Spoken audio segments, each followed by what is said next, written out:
大家好，我是住在东京的方块。这一期我们来聊一下我一直在做的这个表格，也就是留学费用简单计算的一个表格。这一期呢算是时隔了1个月做的这一期视频吧，因为前面一直在准备 IT 相关的一些考试，所以没多少时间。但是呢也抽出一些时间来把这个表格给大概弄了一下。然后在晚上的时候呢，主要还是在上个星期，也就是这个星期和上个星期27号考试考完以后开始进行完善的。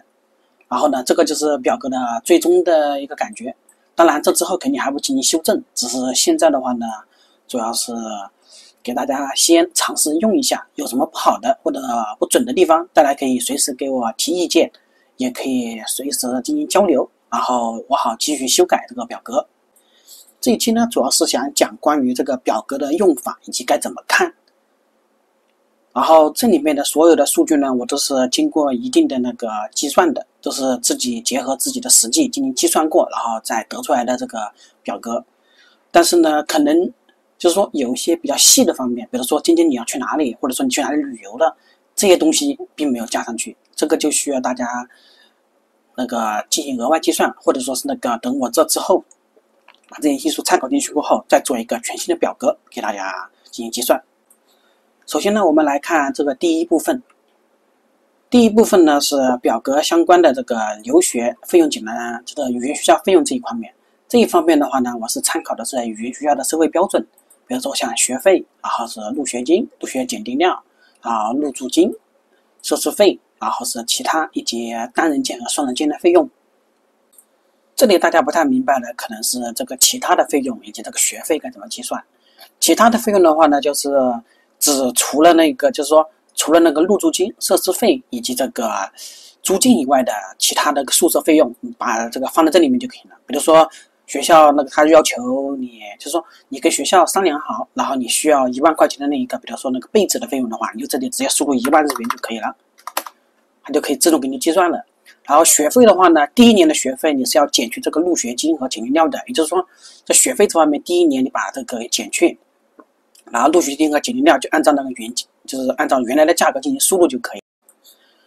然后第2部分呢是合计这个住宿这方面，这里是只计算了这个住宿的价格，就是第1年和第2年的这个住宿的这个需要花费的金额。然后杂费这方面呢就比较杂了，这里的话呢就选项就比较多。首先是这个其他费用这个单次的话，它只会计算一次，就是1年它只会给你计算一次，或者说是你整个留学期间它只会给你计算一次的费用。然后是月度的话，是每个月你都需要那个进行额外支出的这个费用。然后交通费的话呢，在这边我等一下跟大家详细讲一下。交通费这边的话呢，最主要是这里让他选择这3个选项就可以了，这里不要去动它，而且也动不了的，因为你动它的话会提示需要密码的。我就是为了避免这数据错乱，我就直接使用的是这个，让大家自己选择在这一方面。然后文字大家也不要修改，不然会出现一些错误。国民健康保险的话呢，大家很可能会疑惑的是，为什么这里是写的是时期？但是这个期数呢，是根据你的那个来日本的时间而定的。比如说你是那个10月生来的话，你可能只需要交个2-3期就可以了。然后你是那个4月生来的话，可能就是10期这种感觉。其他的比如说像生活费、水电费、瓦斯费这些就不用我多说了。然后接下来就是网费，就是那个上网的费用，大家可以自己看着要不要办网，你可以这里直接输进去就可以了。然后最下面的这一块呢是那个总花费，这个总花费的这个意思呢，就是指的是你在这个学校这个1年之内的那个总花费、2年之内的总花费以及8年之内的总花费，这些都可以简单的计算出来。然后最下面的这个呢是大家比较关心的一个极限留学所需要的费用，仅仅只是算了什么呢？就是说你学校，你去看这里的，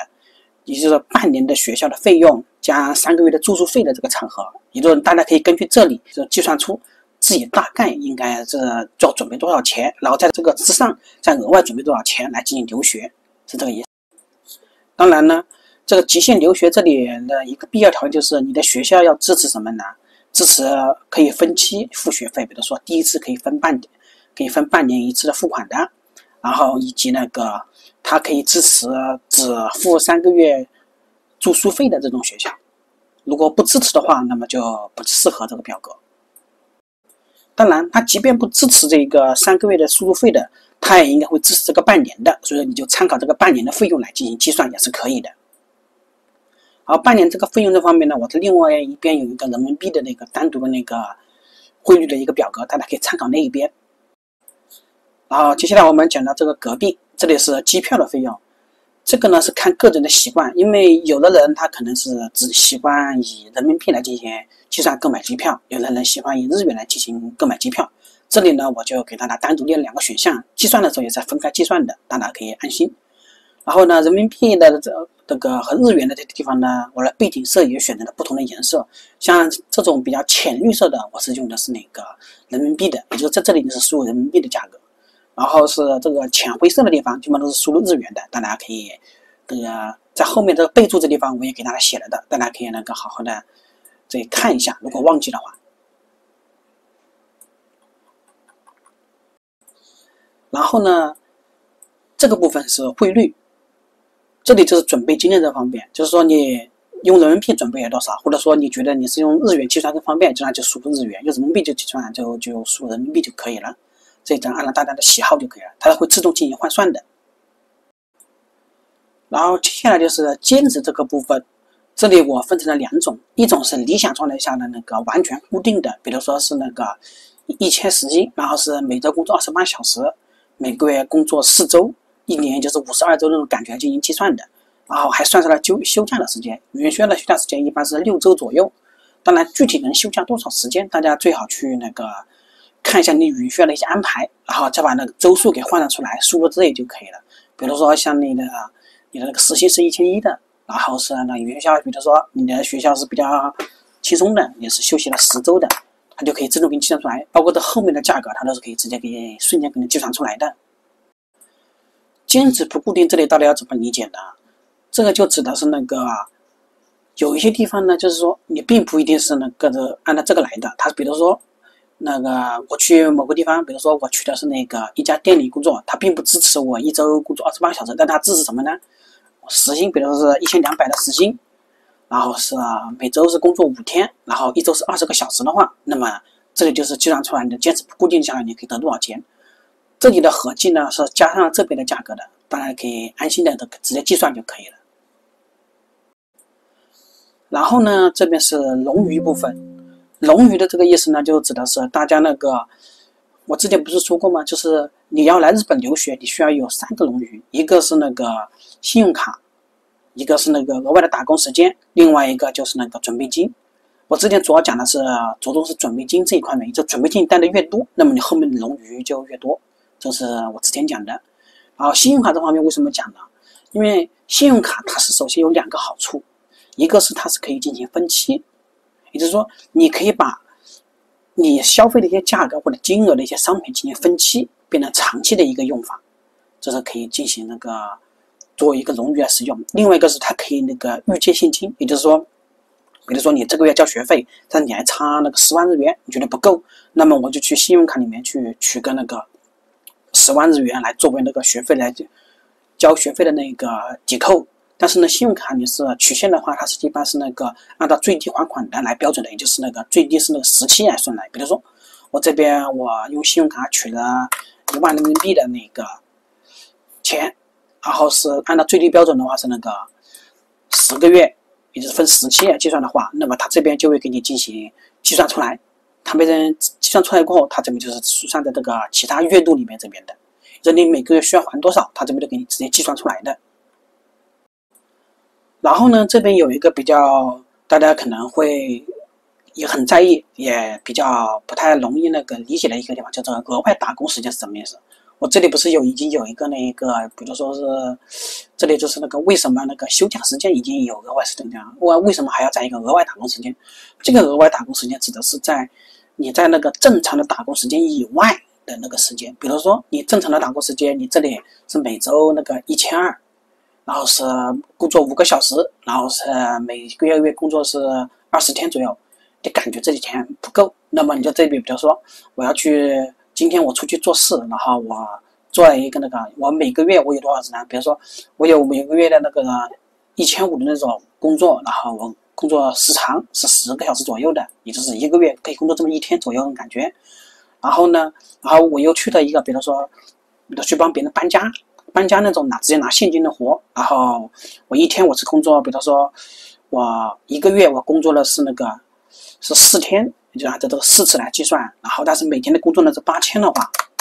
然后并且是比较固定的话，你再算上去的话，你就可以得到你这个月你额外可以赚47000日元。好，这里的话就换算到这里，你就可以直接得到这个你这一年大概总的能够得到这个赚多少这个金额的这个兼职费用呢？当然这里只是仅供参考，因为还有一些不太确定的一些特定要素什么的就比较麻烦。这里同时你还要计数双份工作，比如像这里你是一份工作，你是按照比如说你这里的第一份工作你是1200日元的，然后是每天工作是5个小时，但是你每个月工作你只有比如说只有15天的话，然后你这下面的话你可以把这个你就可以不用。这里的话你就变成比如说你还有另外一份工作是1500每个小时的，但是呢你每个月你可以工作比如说是5天，每天是5个小时，也就是25个小时的话，还照样可以给你计算出来，就也可以算到这个里面去的。也就是这里既可以作为额外打工时间进行计算，也可以作为双份工作进行计算。然后接下来一个比较重要的呢是交通费这方面。交通费呢，这里单次这个不用说，就是你坐一次电车单次去一趟或者来一趟的钱。然后学校上整月的呢，就指的是你在学校你需要买几个月的月卡跟这个有关。比如说你学校正常来说，比如说每年它是放4次，就是放4个月的话，那么你这里就是学校你只需要8个月月卡就可以了，它照样可以直接计算出来。然后下面的呢，兼职在区间内的话，也就是说你的兼职在从你住的地方到学校这个范围的话呢，那你的单次费用肯定是低于学校的，我就放在这边给大家进行直接观看了。月票价格需要大家自己进行查询。然后整月的话呢，肯定不用说，基本上都是12个月为准。然后是兼职在区间外的，这个我也是单独列出来的。比如说你的你的兼职的地方比学校要多出2站，或者说学校相反的方向要多出几站的话，那么就是直接在这个范围就可以计算了。月卡价格同样也是大家自己需要进行查询一下的。这里大家比较疑惑的应该是为什么这里我写着复数？复数的理由呢是什么呢？就是说，如果你的兼职是在学校的区间内，比如像区间内和区间外的同一路线的话，这里是怎么理解呢？这个主要是从月卡的价格进行理解的。首先，比如说我们如果说我们就按照这里来进行给大家讲解一下吧。比如说按照你的学校，你的家到学校你是每个月6000的月卡，然后呢你的兼职到你家呢是每个月是5000的月卡的话，那么这就代表什么意思呢？就代表如果说你去购买学校再购买到上班肯定不可能，你肯定是只会购买一个直接到学校的这一个月卡，对不对？那么到学校的月卡呢，但是你学校是有折扣的，也就是说如果说你是只购买到这个上班的月卡的话，你是每个月需要5000的，但是如果你换成学校来进行购买的话呢，因为你有折扣，你只要3000就可以了，所以你每个月可以节约2000，这就是负2000的由来。下面的这个负3000呢，它的意思是呢，就是指的是你兼职的地方是在学校到家里面的区间之外，但是呢它在同一路线。同一路线的话，它有个什么呢？首先在日本的兼职它肯定是基本上是也就是它的月卡是基本上是完全报销的，也就是说你只要在这个地方通勤多少天以上，一般来说通勤20天以上就是按照月卡价格来进行报销的。也就是说如果你在这个地方通勤20天以上的话，你就直接购买的是用公司的给你付的就是说你用公司的月卡钱去买的这个学校的你用的是7000去买的这个价格，也就是用这个7000以后呢，你相当于你可以把学校的3000的每个月月卡给省掉了，这就是负3000的由来。总花费的这个付出呢就不用讲了，这个就是大家所需要的花费，也就是这个年花费和月花费。然后下面这个正3000呢，就是因为你的工作是和学校是不在同一路线的，但是你工作的月卡是完全报销的嘛，或者说你的交通费是报销的，所以你不需要付，你需要付的钱只有一个这个学校的月卡钱，这个就是那个3000的由来。然后这里比较重要的一点是这个均为日元计价的这个其他费用整合区，单次就填这个单次就可以了，然后那个月度就大家就填的这个月度，它这里的价格都会计算到这边的这个其他的这个单次和月度这里面。也就是说这里无论你怎么变，比如说我这里再增加一个那个，比如说我语言学的老师接费用是那个2万的话，大家可以看这边啊，比如2万，它单次的地方就会自动增加1万，这个就会自动增加1万。然后是每个月，比如说我这里是 P 站会员，我每个月是那个，就是因为我除了订这家，我还订那个，比如说1500日元的话，它这里也会直接给你计算过去的，就给你直接计算到这边来了。也就是说，你这里的变更，它都会进行直接计算到这边的其他的那个单次和月度里面。然后它这个下面也有合计，然后是都是按照月度来进行合计的。这边是单次，这边是月度的合计。然后隔壁这一边呢是那个学校半年的人民币换算费，也就这边全部都是以人民币来进行的一个表示，也就是表现的。大家可以如果说觉得自己按照日元来计算太晕的话，大家可以按照这个人民币来计算。你每个月学费的话，你大概是多少？半年的话是2万多，然后1年的话是3万8左右这种感觉。然后住宿费的话呢，半年的话呢，单人间是1万9，然后双人间是1万5，然后住宿费1年单人间是那个3万9，然后是双人间是1年是3万这种感觉。最后面大家比较关心的应该是最终的这个也是最大的这个表格。这里呢有3个地方，首先呢是这花费，你都不打尖值，这个指的是你语言学校2年你的总的花费，上面的呢是人民币，下面的呢是日元。然后准备进为人民币的话，它是以准备进为人民币的人来进行计算的。然后准备进为日元的话，就是统一按照日元进行计算的，就是下面这个，它的费率呢是实时更新的，大家可以那个直接计算，或者说直接看就可以了，因为它这是不能修改的。比较关心的呢，大家可能应该是打尖值的这一部分。打尖值的这部分呢，我又分为那个结余理想固定尖值和那个结余不固定尖值的这2部分。固定尖值的呢，就是参考了上面这个固定尖值这部分，也就是这个尖值不固定的这里来进行计算的。然后是不固定的呢，就是参照了这一部分来进行计算的。下面的这个呢是比较灵活的计算方式，大家可以自己看一下。然后根据上面的话呢，我们这里可以发现有些地方是负数，对不对？负数就指的是你到毕业的时候你会差多少钱的意思。当然这里看大家可能会感觉比较恐怖，这里呢我们就以比较实际的一个来准，我们来进行推测一下，我们2年后这结余会有多少钱，或者说是那个能不能把我们的结余变成一个正的。然后我这里首先给大家用一下我自己的模拟吧。我当年我是那个准确来说，我当年我是那个通过的是语言学校，我是学费的话大概是75万，准确说70万日元左右。然后是那个入学金的话是5万，没记错的话。然后是入学奖金料是2万2千，应该是2万。然后是入住金的话，我那边我记得是2万，没记错。然后是设施费的话，我当时只有1万。然后其他费用我并没有要求，所以我这边就直接删掉。然后是我住的是双人间，也就4万5千，当时这个价格。然后我的单人间的话，这个双人间价格我半年我就是那个4万3千这个感觉。然后呢，我当时的那个兼职呢，我是准确的说，我那一整年一直到我必须要毕业为止，我的平均的费用大概就是这个1万，准确的说是1100左右。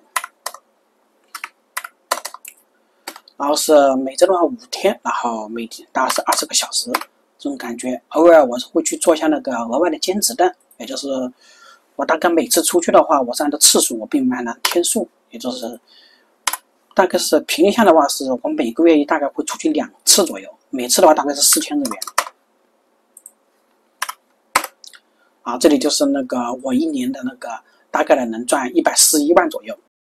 然后我当年的准备金呢，是把语言学校的费用，也就是语言学校这半年的所有费用都已经全部，我准备呢就是这里的是40万，就是说我当时准备的就是大概是3万3左右。33000左右。我当时准备的是这个钱，然后呢，我信用卡的冗余的话呢，我在来日本大概是1年以后左右的时间，我大概是总共记录余额是1万日元左右，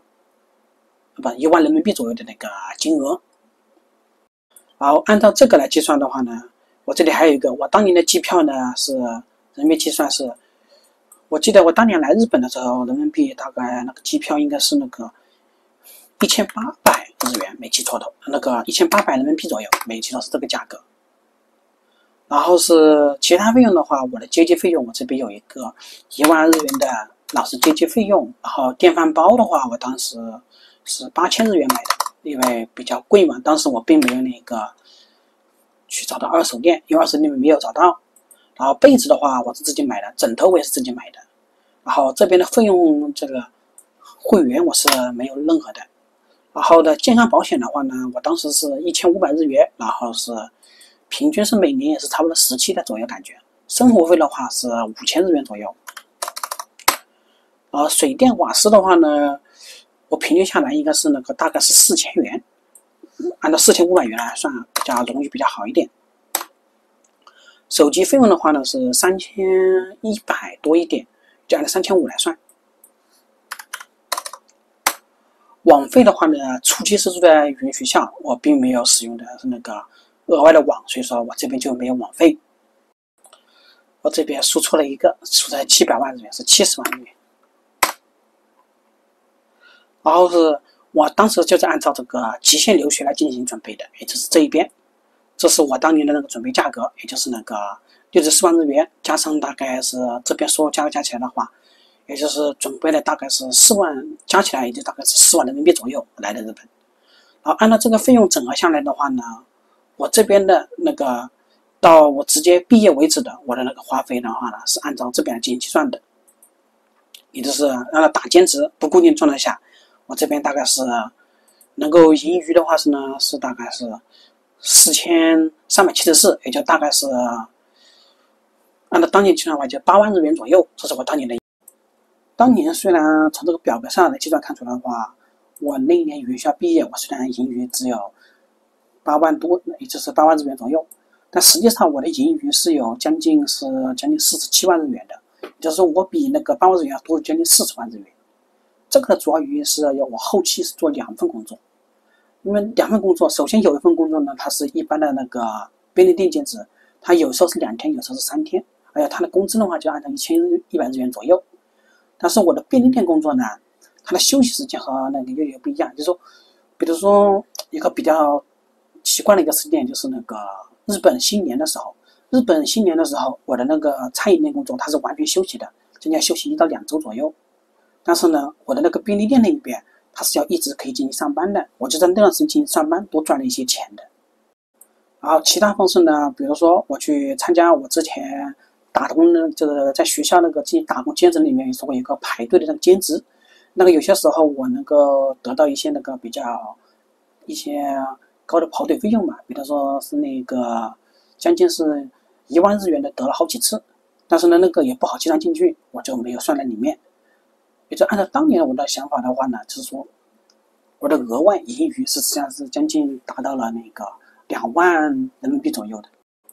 这个表格比较适合的人是那个还没有到日本，然后想要对自己在日本一些生活有一定了解，会花多少钱的人来进行的一个计算的一个参考标准。它的实际标准和你现实中工作是有不太相同的地方的。看了这个表格以后呢，大家可能比较在意的是，我要怎么节约钱和赚钱才能让我的盈余变多？大家可能比较在意的这个呢有2个方面，一个是那个节约月度费用，比较简单，就是我刚刚讲的，像这个租金方面进行那个节约。其他方面的话，比如像生活费，如果是在那个，比如说你在便利店打工，那么呢，或者说在餐饮店打工的话，你每个月的可能有一些餐饭，它可以进行提供的，那么你可能就只需要那个4000日元就可以了。然后是水电瓦斯，因为你不需要自己做饭嘛，然后甚至说在那里给蹭一些饭什么的，你每个月只交3000日元就可以的话。然后是手机费用的话，你用的是格安卡，比如说18000日元，1800日元。然后在这边的这个语言学校的接机费用，比如说你是没有的，你给它省略掉。电饭煲的费用，你是那个按照我说的，你去中古市场买的话，比如说你是5000日元买到的，这你也可以结算进去。然后其他的话呢，就是那个时薪你要去额外多赚一些，要赚钱的方式要增加一些。比如说你时薪尽可能找稍微高一点的，但是的话你日语不好可能找不太高的，就按照1000日来计算的了。那额外工作，比如说你去工厂工作，比如说你去某个工厂工作1200小时日元每个小时的，然后是每周你去工作去2天，然后每一次是10个小时，然后是按照每个月40个小时来算的话，然后这个的话你就可以算的很多了。然后按照这个来计算的话，你在那个毕业的时候，你基本上就可以达到这个英语。这个实际上是很恐怖的一个英语啊，而且你需要一直不停的坚持下去，这个对你的身心也是折磨的，所以这个仅供参考就可以了。像如果你按照这个进行计算的话，你这里甚至说你只要变成10个小时都可以的，你1个月只需要上2天班，你的英语都可以达到你轻轻松松的可以去上一个大学这种感觉。当然呢，最好的最实际的标准，你还是要参考自己存卡，就是你的卡里面的那个实际余额来进行参考是最好的。还有一点忘记说的呢，是这个1个月以后，或者说来日本几个月内找到工作，这个对于你的那个这之后的这个结余也是影响非常大的。仅仅是把这边改成一个0，你的这个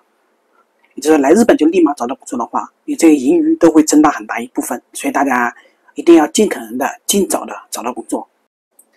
最后呢，我会把这个表格的那个下载链接放在我的那个视频描述区，以及我会在那个动态里面放一个链接，大家可以点进去下载就可以了。关于计算以后的一些那个数字或者什么不对头，或者是想提问的方法的话呢，欢迎加入我的电报群。有关于表格相关的呢，我会继续更新，然后不合理的地方呢，我会继续修正。另外一些呢，比如说像日本生活的一些相关的表格啊，还有其他费用计算的表格呢，我也会后面进行慢慢的更新，然后更新以后该怎么用，也会给大家进行讲解。这些表格呢，最主要的大的目的呢，是给大家提供一个借鉴和参考，避免能用于实际的一些那个计算。也就是说，你实际的一些换算还是要根据你自己的那个存卡里面的钱来进行的。但是这个呢，可以在给你来日本之前以及在日本期间的一些简单计算，让你可以明白你升学的时候你需要多少费用，然后你在毕业的时候你的钱能不能够你到毕业什么的，这种感觉的一种计算方式。在视频的最后呢，非常感谢大家的观看。如果我的视频对大家有帮助，希望大家帮忙点赞和分享。如果大家对我的内容感兴趣，欢迎订阅我的频道，我会继续分享日本生活相关的经历和经验。如果大家有疑问或者想要和其他润友一起交流，欢迎加入我的私人电报群。谢谢大家。